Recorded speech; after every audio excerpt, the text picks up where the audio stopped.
This podcast discusses themes of mental health, which some people may find emotive, such as suicide or other adult-themed content.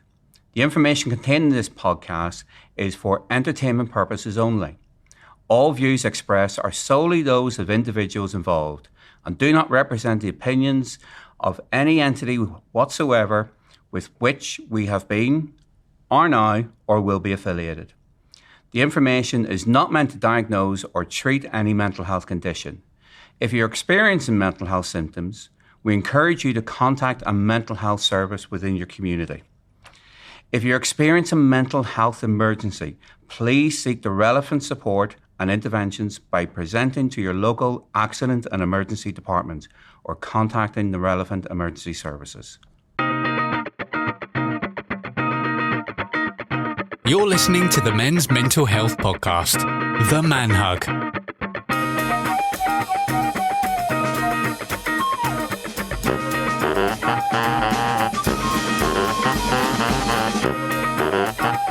Welcome to The Man Hug, the monthly men's mental health podcast. I'm Dean McShane.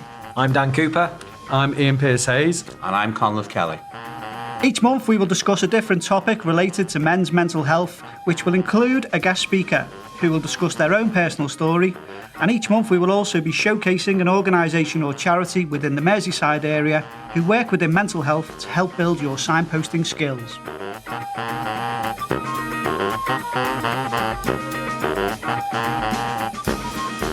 Hello and welcome to this month's Man Hug. Today's episode celebrates our first birthday, which myself and my co-hosts will chat about later. We also asked you, the listeners, to send us your best and worst advice that you've been given, so we'll have a little look at those too. But once again, we've got two fantastic guests. Later on, we'll be joined by our first ever guest, Jake Mills, who will be giving us a yearly update on chasing the stigma and the hub of hope.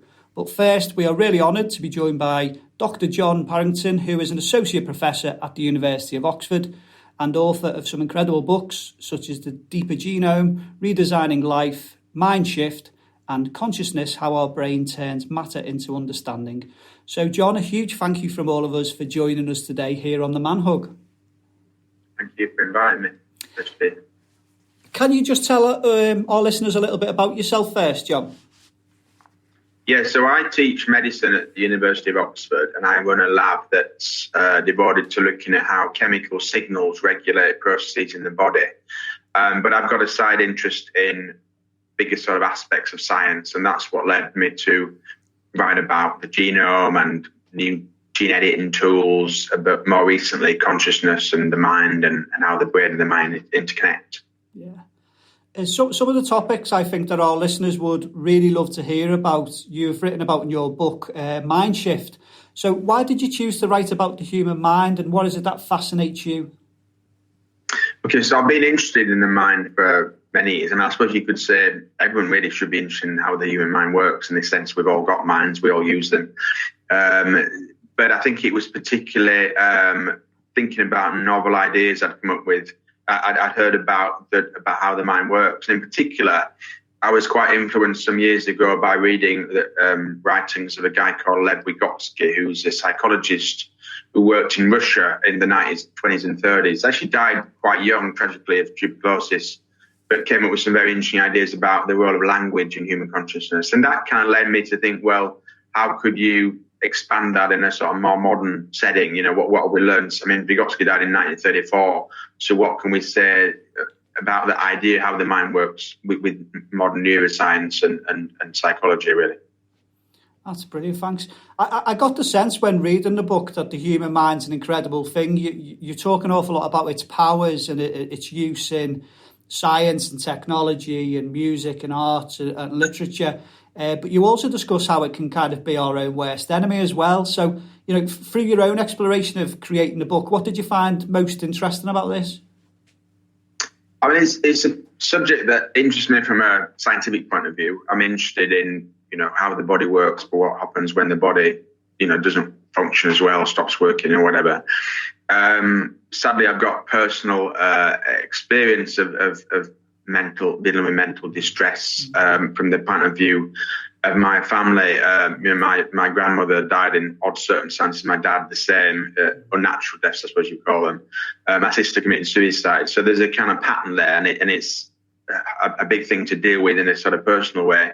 But of course, it makes me think, where did it all come from? What's happened to these people that seem to be, on the surface anyway, to be perfectly fine. So what was going on there? So I have a big interest in the whole subject of mental distress, mental disorder, mental illness, whatever you want to call it. Even the very term is kind of loaded, isn't it, really, the way you describe these things. And then to connect that to, how the mind works as a whole, really. And I think there is a big link there between the fact that we have these incredible brains and, I think we can argue about the degree to which other species have a consciousness and how they use that. But there's no way that I know of any other species that are sitting here, using technology to talk miles and miles away. And that's an amazing thing. But clearly, there's a huge problem to the extent that mental distress affects a lot of people. They reckon about a quarter of people have had some kind of mental distress of some sort or other in their lives. And so I guess I want to know more about why that is and how we might try and help people who've got those kind of problems. Yeah, just on that point as well, John. You speak really openly and honestly, you say around the loss of your sister Kay in 2015, and you mentioned that this was brought on by an adverse reaction to the treatment of cancer at the time. Are you able just to tell us a little bit about that?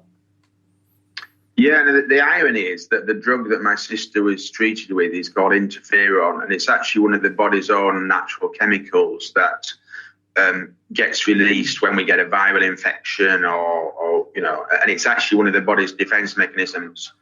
But it does cause inflammation, and that can then lead to all sorts of issues. And we didn't know when my sister was given this drug. I mean, she was living in France at the time, and I don't think they tend to use it much for cancer these days. For that kind of cancer as much in Britain. What we didn't know was that there was quite a strong history of people taking this drug and then having quite serious depression. And that wasn't really made clear to my sister, as far as we could tell anyway. And the irony is that I actually worked on this interferon for my PhD. We worked on the mechanisms by how it sort of works within the cell, really. So I'm certainly quite familiar with how it works, but I never come across this idea that it could cause depression. And actually, one of the interesting aspects of depression, actually on schizophrenia and all other number of conditions, is we're starting to realize that inflammation and the way that the immune system can kind of turn on our bodies seems to be one of the potential factors in a number of mental conditions.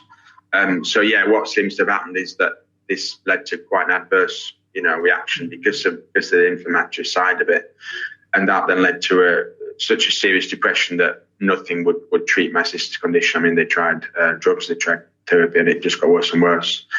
So it's funny. I've got a kind of personal link, but also this weird thing that I used to even work on this drug. Yeah, is that something that you found afterwards, John? Was it was there a common theme of this with these kind of medications? Had you heard of other cases as well? Yeah, I mean, it was only afterwards I started to read up on things, and it really shows you how you can think all sorts about. I teach medicine, I know all about molecular mechanisms of disease, that kind of thing, and yet it's amazing how when something like that happens, how helpless you can feel and how really little you can actually feel you end up knowing with it. So it was after the event that I started to look into this, and it turned out there've been all sorts of instances where people have been prescribed this drug were got really serious, suicidal feelings, that kind of thing. Mm-hmm. Hindsight's an incredible thing, isn't it, really? Yeah. There's a quote that you used as well in this chapter, saying, finding meaning after sudden death of a loved one, particularly if due to suicide, is surely one of the biggest challenges in life. And I know that will resonate with a lot of our listeners, as it does with us, the hosts. But did you find anything in particular helped you following the traumatic events? I mean, the thing is, as I said, there is a pattern in our family. When I was doing my O-levels, my mock O-levels, I was told, to come out of the exam room because they found my grandmother mother dead in the canal, and she'd fallen in the canal. I didn't know until years and years later. I think it was actually after my sister died, my mum had said something about that my grandmother actually suffered from depression. And it shows to some extent the way that maybe because I was 15 at the time, they didn't want to tell me, but it also shows the way these things can be kept hidden in a sense, because maybe there was more of a sense then about, shame about that kind of condition. My dad seemed perfectly fine until he disappeared one day and ended up dead at the foot of Gaping Gill, which is a pothole that I used to, over my years, I've spent a lot of time caving, and that was one of the potholes I've spent a lot of time exploring, abseiling down the main shaft, and that's where he died. So again, it was completely out of the blue that there was no history that we knew about of any kind of mental problems. And that's when you start to think, well, what's going on? Is there something there that just one day decided he was going to go up to Gaping Gill? We don't even know. It was not an accident. Maybe he slipped and fell. But it was clearly a very, violent and unexpected way of dying. So in a way, I'd had to sort of deal with those kind of things. That happened just before I was due to start my PhD, actually. And I suppose you could argue that, there's obviously different ways of looking at things. My mother was very strongly religious. My sister became religious, mainly after my dad died, actually. And I suppose for them, they saw meaning in this, this person, this God, really. I'm an atheist. I'm very interested in religions, and I think we've got to be very tolerant of other people's religious beliefs. But I'm an atheist, and therefore I have no sort of way in which a supernatural being can give me that kind of comfort. So when I talk about meaning, and it's something I also develop in my last book, actually, Consciousness. What do we mean by meaning, to create meaning in the brain? And I argue that to some extent animals must have a sort of sense of meaning of what's around them. But I also believe it's only us with our language that allows us to really, be consciously aware that there's a thing out there, that there's us. I'm different from you. We're not, we're individuals, but I'm your other individuals. That's all conceptual thinking. So trying to make sense of the world in itself is a huge problem, I guess, society as a whole. When you've been through that kind of tragedy, then clearly you have to find some kind of sense to try and make sense of it all. The negative side, obviously, is that it's a lot to deal with, and it's something, obviously, that will continue to affect me throughout my life. But on the plus side, I suppose you start to think of all the amazing things that you've done with those people, and also the fact that your life continues, and you've got to, in a way, if you want to, you could just give it all up and say, I'm going to just go and sit in a hole somewhere. But you've got, if you want happiness in your life and you want life to continue, then I think you've got to grapple with those kind of tragedies and think, well, how can I use that experience to make myself a better person?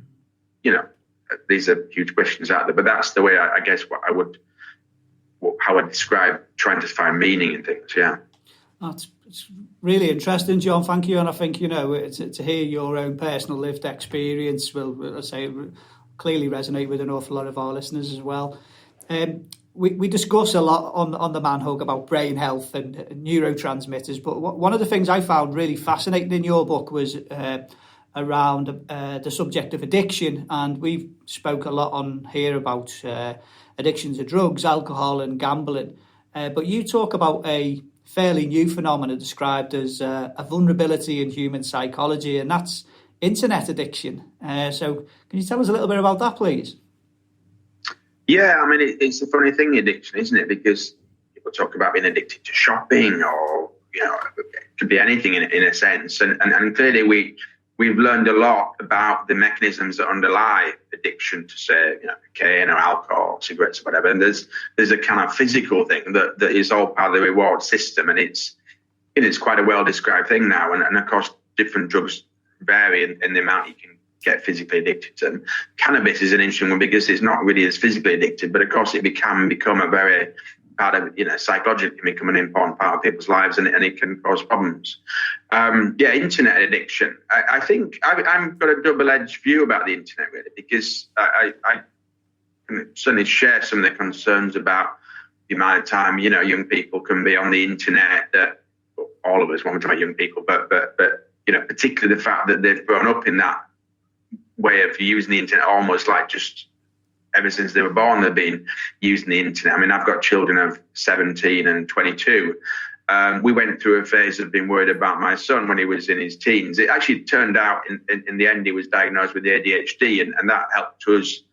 Whenever you think about these labels, it helped him and us in quite a big way to make sense of some of the aspects of his behaviour. But we got worried at one point because he was spending, so much time on these games on the internet. He had quite an interesting kind of interaction with people all across the world, people he never met, and of course that worried us a bit as well at the time. But he'd stay up until the early hours playing these games and talking to these people. And we got quite worried about that, but that kind of phase passed, and now he's finally at university, and he seems to be doing absolutely fine.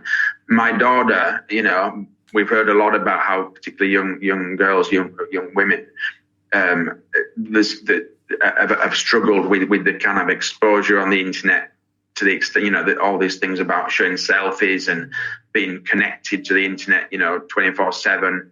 And how that can lead to all sorts of issues about, body image and, bullying and all these things. And glad to say my daughter seems to have, on her own, decision really, made a conscious decision not to show selfies, not really to go down the whole route of being completely exposed on the internet. But I think it can be an issue, like anything, that if you spend too much time on a thing, whether it's drinking alcohol or play, or being on the internet, it can overwhelm you both psychologically and physically. On the other hand, we see the ways in which the internet is allowing us to do amazing things. The fact I'm talking to you in Oxford, talking to you in Liverpool. I am a political activist. It's amazing how much the internet has made political organising, so much easier in many ways. So I think it's like anything, there's a double-edged side to the internet like there is in anything else. But I think we have to be aware that, we live in a capitalist society. We live in a society where everything becomes a commodity, really, to some extent in capitalism. And of course, there is that danger that that everything you share on the internet, you're being targeted by advertising companies, whatever. The fact that competition is obviously an important aspect of our society. And of course, that can be a problem if you feel you're competing, against your peers and whatever. I remember when I was at school, obviously, that, I had generally, I think, a very happy time at school. But of course, I remember being, some of the more negative sides of it, when your hormones are changing. Of course, there's all the business about sexual desire, all those things. And also, I was bullied for a little while at school. I'm thinking now, God, what it must be like when but I could go home, I had a very loving kind of family background, despite the tragedies I've talked about. And that was a bit of an escape from some of these pressures at school. Now I can only imagine what it's like when you are, facing your peers all the time on the internet, particularly if you are, say, being bullied over the internet. That must be incredibly difficult to deal with, to not have that kind of place to escape from that. Not that I really know what it would even feel like, but I can only imagine for some people. Thank you, John. It's such a fascinating area. We've spoke about, as you say, the benefits of the internet. I think we all found, didn't we, during COVID, how it kept us connected, and it can be so powerful. But as you say, in terms of those compulsion loops and looking for likes and things, and the cyberbullying that can go along with it as well, it's an area that obviously we need to be very mindful of for our mental health. Any questions that the chaps would like to bring in? Go on, far away. Just, John, one of the things that you talk about in terms of mind shift is about language and art. You talk about playing a musical instrument, those sorts of things. I was just interested in that, in terms of how you felt that had such a positive thing in terms of us, developing our consciousness, but also our actions. Or just, what was it about that you feel is so significant? Is significant, but why, and what caught your fascination with that? Yeah, that's a really interesting question. I mean, as I said, Vygotsky was this psychologist who particularly inspired me to want to learn more about how the mind works, and particularly that idea of language playing a key role. But actually, one thing that Vygotsky did also talk about was what he called cultural tools, and language was really just one of these so-called cultural tools. And his argument was that the human mind has been transformed by these different kinds of tools. So, of course, tying a knot in a handkerchief is a kind of a tool to aid memory. There's all sorts of ways in which we use things outside our bodies, outside our minds, to change the way we think. So you could include, as well as language, music. Obviously, we can listen to a piece by Mozart and think, wow, that sent shivers up my spine. It was the music. Well, actually, I'm thinking of a piece in particular. The first time I heard it, I literally felt that something going up my spine, like an electric shock, and it was the Queen of the Night aria in the Magic Flute, and it was a woman using the opera singer using her voice almost like an instrument, and it just, something obviously went straight to my kind of soul in a way. On the way, early on today, I had to drop my daughter off somewhere. I was listening to Radio 1, and completely the opposite, really. I was listening to what's her name, Charlie XCX, and there's a bit of music in there where it's almost like a kind of machine, like kind of music. You could see it as something quite the opposite of Mozart, because it's like this kind of shrieking kind of sound. But for some reason, in that particular song, it works for me, and it kind of made me really think, wow, that's quite a powerful thing. So I think that music can affect us in all sorts of ways that go beyond language. And of course, then visual things, we can only think about the way that images affect us. Somebody I talk about in the book actually was the film director Eisenstein, who was one of the pioneers of filmmaking and cinematography in Russia after the revolution. He was actually quite good friends with Vygotsky. And they even swapped ideas about the ways in which Vygotsky's ideas about the mind could help Eisenstein develop his filmmaking techniques. Apparently, he was one of the main. He devised this method called montage, which is a key aspect now of how filmmaking works. But he was also very interested in the ways that audio-visual aspects of films were a very powerful way to affect the mind. And to some extent, what I think Eisenstein was trying to do was almost cut against becoming human has meant that we can conceptualize about the world. So we can talk in very complex ways, like we're talking now about complex ideas using words. But to some extent, you can get quite a big effect by going back to our roots, and thinking about how sounds and tastes and sensations all can affect us. And I think that's what Eisenstein was trying to do in some of his pioneering films, actually, was to use sound and music in a way that would almost try and bring us back to a pre-conceptual level. So on the one hand, we've got this great power, conceptual thinking, but of course, the way that we actually are affected by the world and we're influenced by the world and we influence each other, it's not really just about concepts, it's words. Actually, all those other ways that we can affect the world, say with music or art and things like that, have a massive role to play. And to some extent, the inability to actually describe what we're doing with a great piece of music. So for the artist, I don't make music. I love listening to music, but I don't. Or if an artist makes a great piece of art, I think to some extent, when you actually ask them, what did you mean by that? They often can only express it in a very incomplete way. And you could argue the whole point about art is it goes beyond being able to explain what the artist themselves meant. Because, of course, it's also about the way that we perceive a piece of art, and we perceive a piece of music, how it affects us. That's as much part of the experience. I don't know if that really answers your question, but I think it's an incredibly important part of being conscious, is not just the word bit. Yeah, well, thanks for that. I wouldn't actually say I've got a question as such. It's more just bringing up a couple of things you were talking about chemistry, microbiology, how that actually affects our thoughts, thinking, the mind, and things like that, whatever. And I suppose one of the questions I've actually got, it's a really simple question. Is there such a thing as free will then? Yeah, that's a fascinating question. I mean, it's something I tried to tackle more in my latest book, Consciousness, than I did in Mindshift. The task I was really set with the Consciousness book was to write about the same basic subject, the mind, but in 50,000 words, as opposed to Mindshift was a lot bigger. But I think also kind of tackle some of the more polemical issues, like with philosophers of mind and psychologists. But in the process of that, I started then to think about, well, what do we mean by free will, really? And would say a chimpanzee have free will, for instance? How is there a sort of link there? And I think it's a fascinating question, isn't it? Because, I think it was the philosopher Immanuel Kant said that there has to be free will, because without that we'd be just robots, and you could almost explain anything away, any of our behavior away, if it was bad behavior, by just saying, well, we don't have free will, therefore we were driven to make these decisions. I mean, this is a subject that, has come up in a way. A chapter that I wrote in Mindshift was about criminal psychopaths, and I ended up, because of that, doing a taking part in a documentary about the serial killers, the Moors murderers, Myra Hindley, and completely forgotten his name now. The series was about him. Anyway, he'll come to me. I'm sure you know what I mean. Anyway, Ian Brady. Yeah. So of course that it was an odd thing to write about, an odd thing to then talk about in the documentary, really. And it's so hard to imagine how people could do such sick things to children and torture them and murder them.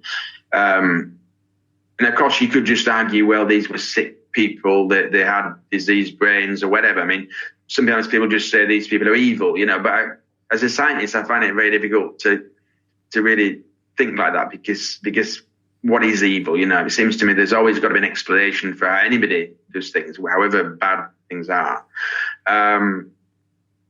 And so then it's a big question about, well, to what extent was it a part of their different biology of the mind, or was it their experience? And Brady's an interesting character in some ways, because you might try and find something that happened in his early life that led him to turn out the way he did, and yet it's difficult. I mean, he was fostered, but his mother was in constant contact with him.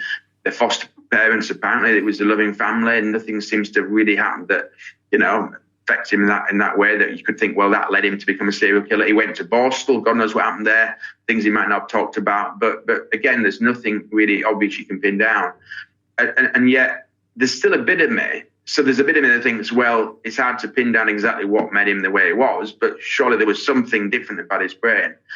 And yet there's a bit of me that also, and they even asked me this in the book, at least it came up when we were having the questions in the documentary. And I think that we got talking about free will, and I said, well, I still think he had a choice. There was some point in his life when he could have gone down this route or this route, and he made that choice. And so I find it very difficult not to think there is in everyone a certain choice to make. But it's a very difficult argument, because of course you do wonder, don't you, with some people, they seem obviously drawn to that kind of destructive, horrible behaviour. There's something clearly gone wrong there. I don't know. It's a difficult. It's interesting you bring those things up, because myself and Ian, we've worked with a colleague back at Liverpool, in University of Liverpool, Dave Mercer, who did study around such people, subjects, and just thinking what went wrong.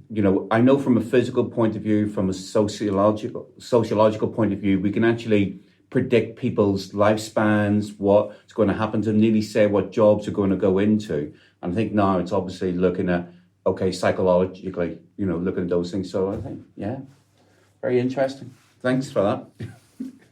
I mean, I think if I could just add one more thing about that, in a way, what I was grappling with I've been grappling with in both books, really, is this whole thing about nature versus nurture, because we often hear about this idea, there's a certain contribution of biology and there's a certain contribution of society.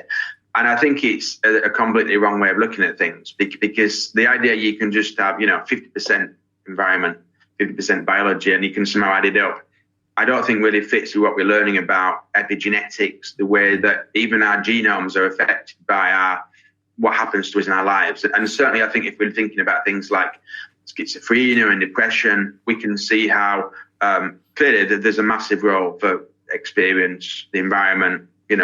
There's lots of evidence that schizophrenia, there's a link there with abuse, in the family, sexual abuse, social abuse, all these kind of things. In depression, there was a scientist called Tyrrell Harris who did some studies in the 70s. She said that one of the biggest predictors of becoming depressed is if you're a woman, a middle-aged woman, working class, living in inner city London, and of course she talked about specific ways in which those people had then become depressed, but there was an important role for social factors. But what we're starting to realize is that even those experiences of trauma, whatever, social trauma, sexual abuse, that kind of thing, have a potentially a massive effect on the brain, because we also now realize, we talked earlier about inflammation and the immune system. There's now proven links between that kind of trauma and inflammation and how that can affect cells in the brain. And we're also starting to realize the brain is a lot more than just neurons, nerve cells, that the glial cells in the brain used to be thought of as just the kind of supporting network on in a kind of passive way. We realize they do all sorts of important things, and they seem in particular to be very attuned to, inflammation and things that and then they start to go wrong in the way that they affect the brain. So I think, to separate nature and nurture in itself doesn't really make a huge amount of sense. Really. You've got to look at how social experience can even affect the biology and make you a different person in a sense. Because that can work in a positive way as well as a negative way. That's it.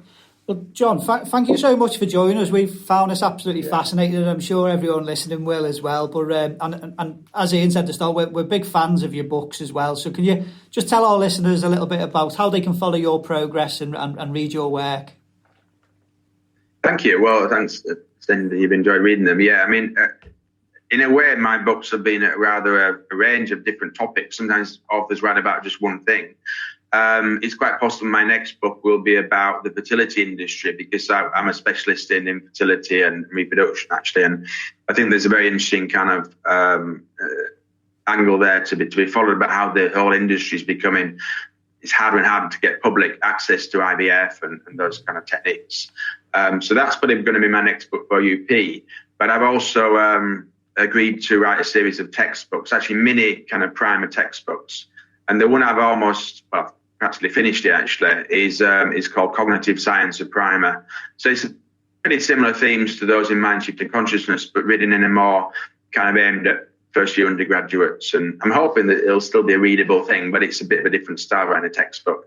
So that's been quite interesting to write actually. And I'll probably write another one after that about pharmacology. And of course, then I'll cover all sorts of areas like the drugs that are prescribed for mental conditions as well as for other conditions. And because I do think that's been one of the big problems really for the treatment of mental distress, is that, of course, drugs can, I think, have a valuable role to play. But then we look at all the examples where they seem to have no effect at all. My sister took these SSRIs for depression, seemed to have zero effect on her. There's a whole number of people who just don't respond to those drugs in a positive way. There's the treatment of schizophrenia. There's an argument about whether we're really just suppressing symptoms or actually treat the underlying disorder. And of course, you can just say, well, drugs don't work, but it's not, But I think, certainly my view is that there's a role for therapy, there's a role for drugs. But of course, it would help if the drugs actually work, and if we understand how they work. And one of the biggest problems I think we face really with those kind of drugs is we really don't understand it. A lot of how they actually work. So the idea would be to try and understand more about those things and then develop better ones in the future, as well as obviously developing better forms of therapy. So I cover these different angles in the latest book, actually, a science book. So you can see themes there. I mean, the IVF thing's a bit of an offshoot, I guess, but there's a theme developing there, which is trying to get to grips with how the mind works, how the body works, and then hopefully finding ways to help people who suffer from various problems. Oh, that's great. And they sound like fascinating subjects, John. I'm sure we'll share it with our students as well. They can take so much from it. And as I say, your books as well, such good learning. But it's great to see that they're being developed into textbooks as well. I think that's going to be such a valuable learning tool for so many of our students. We just want to thank you once again, John. It's been so fascinating, but also as well to thank you for talking about your own lived experience. It's everything we encourage on the Man Hug is men to talk about their subjects which we often struggled with in the past, just to normalise it and to get men to talk about it. So we can't thank you enough for that. But once again, thanks so much for joining us, John. Thank you. It's been a pleasure. Okay. Thanks, John. Yeah. You're listening to the Men's Mental Health Podcast, The Man Hug.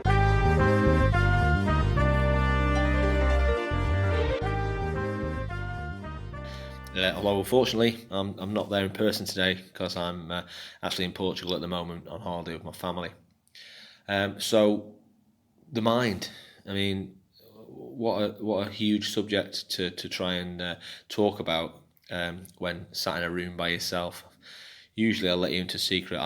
When I do my bit, I bounce off what the other guys have said, I've not got that luxury today, so I'm just going to go off cuff and see what comes out.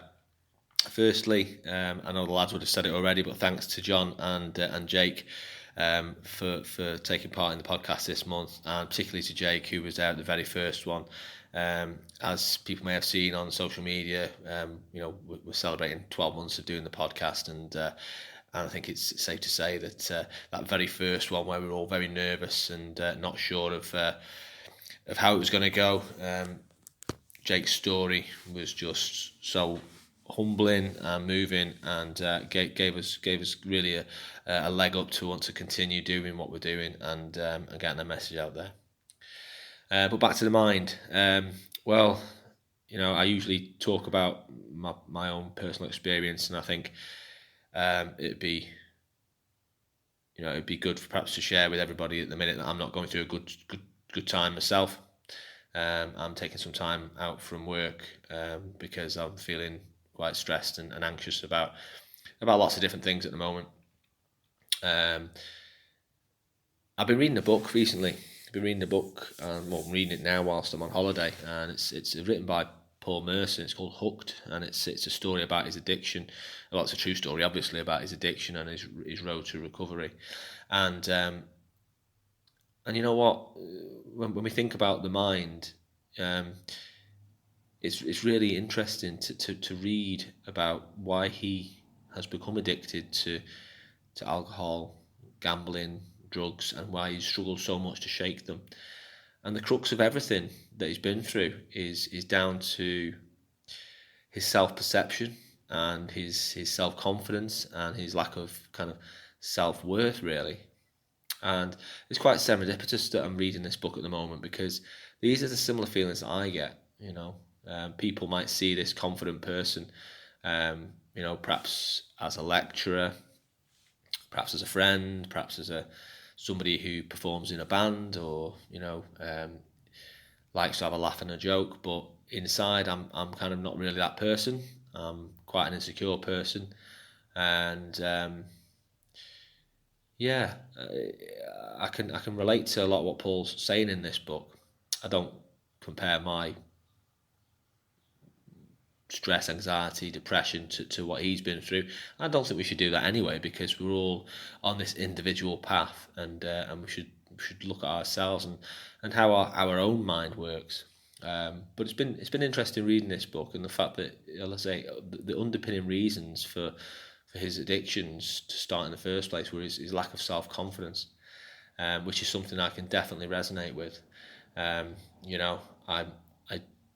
do this podcast with 3 other gents, and straight away I feel that I'm inferior to those guys because they're such intellectual people, talk so eloquently when we do the podcast. I've seen them teach, and they talk so eloquently again, and I feel inferior to them. And if I play in my band, if I play a gig, I always feel that the other guys have done better, or if I'm in some kind of way I'm not quite as good as them. I've always been the same. My mind sort of is conditioned to sort of tell me that I'm a bit of an imposter. I'm not I'm not the person that people see. I haven't really got much more to say today, other than I hope to be back to myself, my normal self in the near future. I hope that I can work out, the best way of being a lot more happy and a lot more stress-free, and be able to do my job to the best of my ability. Because that's how I feel at the moment, that I'm not doing my job to the best of my ability. I'm not serving my family to the best of my ability, because everything's getting on top of me. This has turned into kind of, a bit of a self-help recording, if you like. But this is the inner workings of my mind at the moment. And if the hosts can't be honest with themselves when doing a men's mental health podcast, then who can be at the end of the day. So yeah, I'm hopefully going to be on the road to recovery soon. I don't feel that my brain's in the right place at the moment still, but I'll get there, and I know I've got good people around me to help support me. OK, we are without Dan today, who is off on his much-needed jollies, but he's recorded a message of thanks, which you've just heard. So thanks, Dan, we miss you, and we will save you some birthday cake. So we've completed our first year, and we have been so blessed to be able to feature amazing guests within this short time. We've covered a wide array of topics, and we've featured some incredible charities, organisations and services that are out there in which men can access the help they need.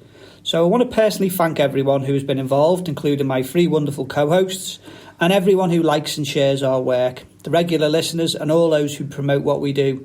We originally thought that if we help one man, that's enough, but we know the impact that this has had has been much bigger. And for that, that's down to everyone's help, their love and support. So thank you once again. I'm really excited for year 2. We've got some incredible things in the pipeline, which we'll be sharing on our social media. So Conleth and Ian, your views on our first year? Oh, it's just been a drag, hasn't it? It's been absolutely brilliant. Really enjoyed every minute. And it is, I think Dean also said one time a while ago, he says, oh, it's great, it's podcast day, we're recording. And, it is something you're looking forward to actually to bring stuff on.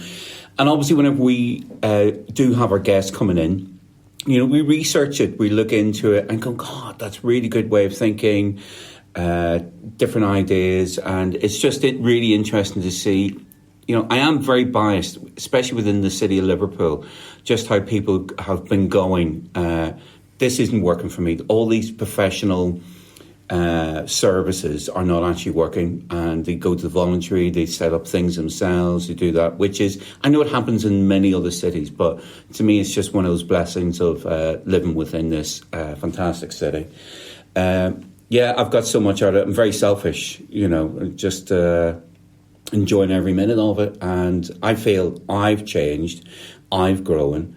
I know people around me, they've been the same as well. They've actually been listening to it, family members as well, been linked in with it as well.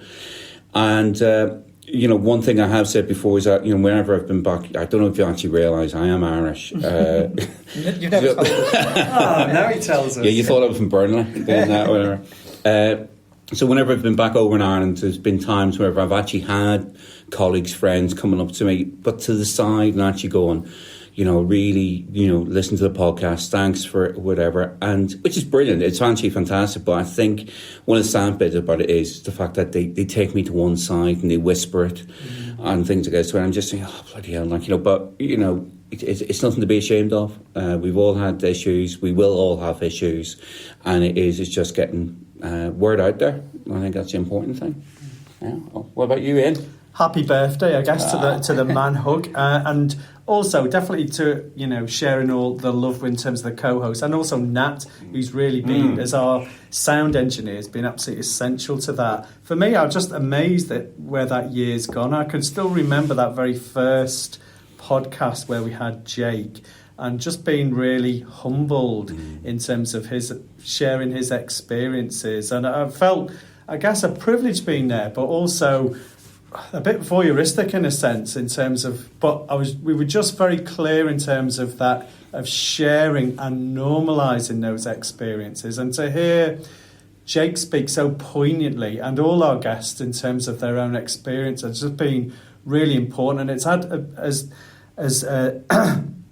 Conleth has said there, it's really quite a profound feeling for me. So all the things that you've said about your own personal growth, I definitely have felt that. And also what Dean said about helping one person. So my wife hosts I guess it's like a coffee more, it's informal, where she gets people in our local streets just to get together and to chat. And it's mainly the women in the area. And she had one last week, and one of the women there was actually talking about one of her relatives who is really struggling with his mental health. Well, Anna was straight away able to share the link for the man hug, but really more importantly, the link for the hub of hope, and about that, where there is links and contacts and support out there, and that's been a real key thing. That was on our first episode, and that's so important practically. So just last week, I know that it really helped someone in our community, and Anna was able to do that, and not me. And for me, that's as significant for the podcast. We have hopefully helped one or two people, and we've grown ourselves from it. So it's been an absolute privilege and pleasure to be a part of it. Thank you so much. Thanks, boys, on your reflection. And I got a bit emotional listening to that, because you don't think about the bigger picture of all of this that we're involved in, and it does feel something very special. And also, as you said, thanks to Nat, our sound guy, for everything that he's done in the first year, and in putting our podcast out and all of the things that he does. It's really appreciated. So on to a little competition that we asked our listeners. We went onto our social media and thought, for our first birthday, let's have a little roundup of what is your best and worst advice that you've ever been given. And we've got some man hug goodie bags that we'll post out to our favourites as well. So we'll start with the good advice. And I always, every time someone asks me this question, I'm always straight away taken to my Nana Mac, who used to tell me quite often that it's nice to be important, but it's more important to be nice. And it's always stuck with me, and you really can never underestimate how powerful being kind to people can be. Some great ones that have been sent in to us, the lovely guys over at Radio Bloke, they said that their granddad once told them, time worrying is time wasted, which is, again, it's great advice, isn't it?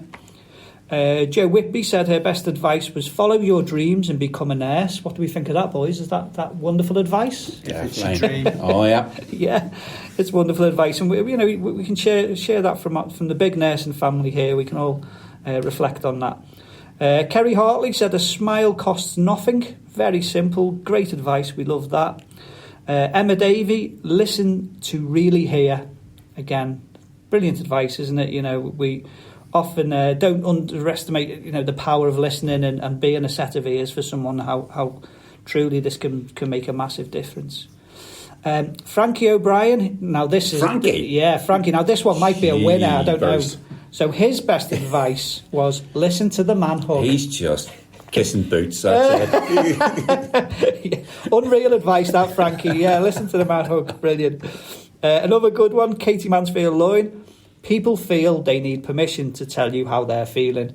She said, it's something that was told to make sure that when people, when you ask them if they're okay, and often if they'll say, yeah, I don't want to bother you, then you go back to that and you keep asking them, which again is brilliant advice, isn't it?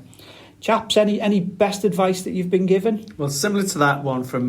so I've been asking everyone I've met over the last week or so, I've been asking them, and it's just interesting. It's an interesting sort of conversation starter as well. But definitely touching on what Emma Davies said there about a couple of people have said about that, look, listen before speaking. And I think they both shared their experiences work-related and how well that sort of steered them in terms of actually just assessing the situation rather than being the person that's sort of active and talk, and actually taking that step back. And I know Emma her experience in terms of a Miller nurse is really important in terms of that for a situation. Find out where the person is. So I guess that's coming back into nursing, but I know a couple of people who said that to me we're non-nurse. So I think it's really good advice. And I guess also people also said about treating people like you want to be treated, which I think is not an unreasonable one. I guess for me the key one that I liked is that someone had said become an expert in something, and I just think it's a difficult one, but I like it because I think it is. And I just think I think I've tried to, not that I'm an expert, but I feel I've found a niche in terms of, certainly as a nurse, and in terms of your activities and outside. And I think that's really good. It's following, what you're interested in, not being someone that you're not. But I think that's really is really quite a nice one. For me, my dad told me to keep my nose clean, and I didn't quite understand that fully That was when I was just going to start in a job at 16, starting in a supermarket. And what I realised from his advice, there was a lot of petty thieving that actually took place there. More people were sacked. It was a big supermarket. More staff were sacked from the store detectives than anyone from the public who was actually going there. Wow. So it was definitely good advice in terms of keeping your nose clean. Keeping your nose clean, don't get caught. Well, read that which way you can. That's our different backgrounds. And the funny advice I got was this one, was someone, their mum had told them about always use moisturiser, use it daily. And I think, that's good advice as well, practical advice as well. Yeah. I think Conleth's been doing that. Look at his glowing skin. So, it's clearly is advice. Yeah, face for a podcast. That's me, definitely. What's your best advice, Conleth? Well, I don't want to get all... a lot of the good advice, a lot of things we actually do get, can correlate. I don't want to go down this route really, but is around religion and things, I guess, whatever. I'm not talking about organised religion or, a lot of people actually say... causes only problems. To me, it doesn't cause problems. It's people who cause the problems, like, things like this, whatever. And there's so many things you can actually get from it. You take out of it and you actually meditate on it, think about it, reflect on it. But I always remember one of my patients actually had, I won't give too much away about her, but she was a beautiful lady called Peggy, lived in Birkenhead North, Hoydeck Road. And with her in particular, she just says, Conleth, we're all trying to get to the same place. We're just in different buses. And I just thought, and I know I've passed that on, and our Erin listens to that one thinking, yeah, bloody hell. It's that kind of thing. So, and it's just get on it. Be fine. Everything's all right there. Other than that, then don't eat yellow snow. I think that's it really from me. On to our bad advice then. So we didn't get as many in terms of on the social media. But Sam got in touch on Instagram and he said this one, and it did make me laugh. He was once told by his dad, wait until you've got more than one problem to go and see the doctor. He said, add them all up, get your money's worth, basically. Very bad advice. It's what we don't promote here. If you've got a problem, please go and make sure that you get it seen straight away. But I'm glad that Sam highlighted that as bad advice. The other one we got was Phil, who sent this through Twitter, and he said, enjoy your life while you're in school, it's all downhill from there. He said he was told that, and I suppose a lot of people are told that as well, really, because they're meant to be those amazing years that we have, aren't we? But it's not to say that your life is downhill from there. It's just the start, isn't it? It's just the catalyst to what can be nice careers and everything else as well, really. So any bad advice that you gents have been given? No, I like what you actually said there about the school. So many people, whenever I was growing up, said school's the best days of your life. So I just thought, so many people are telling me this. It must be true. And I went mental. And I got expelled, everything, the whole lot. I had a great time. Fortunately, though, I came out the other end because I had support there. Family, good people, things like this, whatever. And also a good educational system as well. Teachers as well actually did help me back into it again. So, and that's it. I don't think school is the best time in everyone's life. Yeah. A lot of people do have really negative experiences. It can be an extremely anxious period for many people as well. As a mental health practitioner, we knew that age range are the most vulnerable in society. There's a lot of pressure on people's shoulders to say, what are you going to do for the rest of your life? You've soon got to leave the nest of the family and everything else. It's a very daunting period for many people as well, really. Still don't know what I'm going to do when I grow up. Yeah. Answers on a postcard. What's Conleth going to do? So amazing there. We'll pick out a winner there. But great advice and some stinkers in terms of bad advice as well. So thanks so much for getting involved with that. Next up, we've got a lovely message and update from our first ever guest, Jake Mills. As Ian said, Jake's podcast, I think it's still the most listened to podcast because it's episode 1, and obviously people go straight to episode 1. But it was the big catalyst for us in promoting Hub of Hope, which we do on every single podcast, and we're huge fans of it, we're huge advocates of it, and we share the Hub of Hope as far and wide. So thank you so much, Jake. Hello, this is Jake Mills from Chasing the Stigma, and a big happy birthday and congratulations to everybody at the Man Hug. What an unbelievable achievement to still be going. a year on. I was very honoured to be asked to be the first to appear on the Man Hug podcast. And you know what they say, it can only get better from here. And it did. It got incredible. Some amazing conversations that you've had that I've got absolutely no doubt have changed and saved lives. So big congratulations to everyone involved. Keep going. It's amazing to listen to each episode that comes out. So what's happened in that year? I think Everton won once, which is good. It's a good way of marking the anniversary of the podcast. But what we've been doing at Chasing the Stigma, we've continued to push the Hub of Hope, many, many different avenues and communities, populating the database that we have, which is over 14,000 services now, reaching so many different people with new and exciting partnerships right across the country.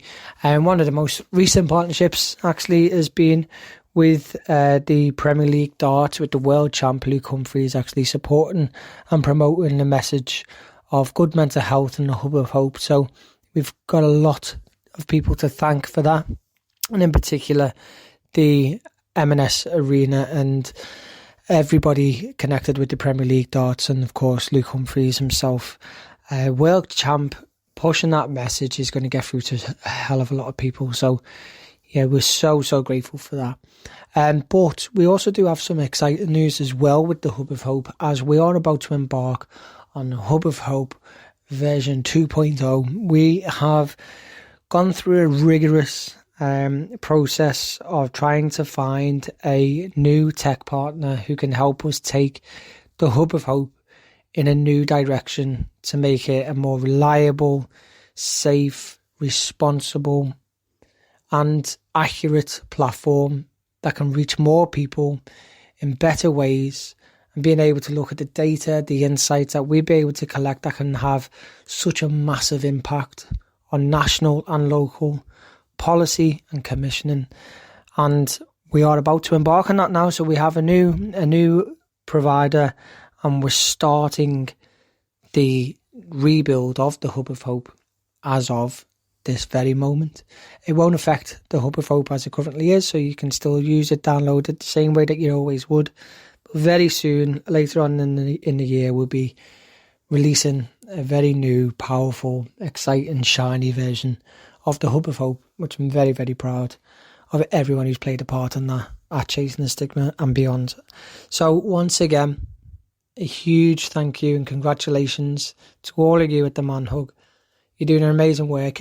Keep it going, and I'll do this again in a year's time.